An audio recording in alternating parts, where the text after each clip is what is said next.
Hello, my name is Luke Maldonado, and here is my discussion on Great Expectations and how to study philosophy. So, my main takeaway from Deaton's How to Study Philosophy was that I really like the idea about how scientists and philosophers are the same, and the idea of how the objective truth is what unites them and making them similar. And along with that, I really like how I never thought about how philosophy builds on past ideas of what came before, how what we think about today is really built upon from how the ancient Greeks thought about things. Another big takeaway I have is on the note taking.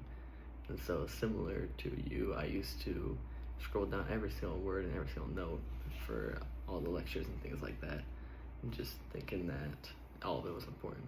But then I slowly stopped doing it, but I still do a little bit.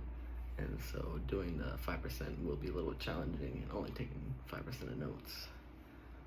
And then I really liked how understanding the core ideas would be a very useful tip. And then next, the consolidated note page. That seems very daunting to me right now, but I believe that with time, all things, practice makes perfect. You'll eventually get there, and I'll eventually get better at taking consolidated notes, but right now they seem very difficult. But again, they don't need to be perfect, and they'll get better with time. Also, I really like the idea that whenever you're reworking your consolidated notes, that it's supposed to logically flow, and how if things aren't clicking in the moment, you likely just need to go back and either reread or retool or rework until it gets to a solid foundation. As for the main ideas of Great Expectations Ethical Case, the main crux of the article was that a senior in college found out that the professor was using ChatGPT to grade assignments, and that basically spawned a whole topic of how generative AI should be used in higher education, with some professors using it to help give feedback on grades, and they say that they are not using it at all on the actual grading portion, just on the feedback to make things easier, and that it helps them streamline the process of making more in-person things like teacher hours and things like that more useful. And students are really just wanting transparency, and they're wondering why they can't use ChatGPT and generative AI on assignments and doing things like that, but professors are allowed to use it to help grade things. And so that's the main topic of the article. As for my take, I believe that professors using generative AI to even do things such as give feedback is not a good use of their time.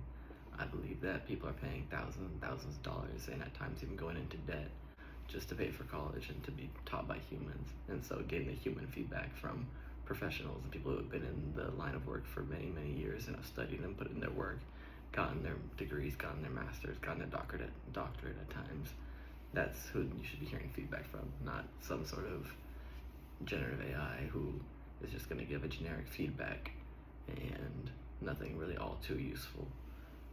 And another thing is that the teachers and professors and faculty who are saying that if it would get disclosed, there would be unnecessary distrust, just shows that they know that it's not really the best thing in the world, and that it's really a little bit shady, and that they could be putting their time and effort to actually giving helpful feedback and such towards their students and their work to help them become better people. I don't believe that generative AI will ever be able to fully replace thoughtful feedback from professors and people who have been in their line of work for many, many years. And that's the main crux on the ethics bowl for Great Expectations. Thank you very much.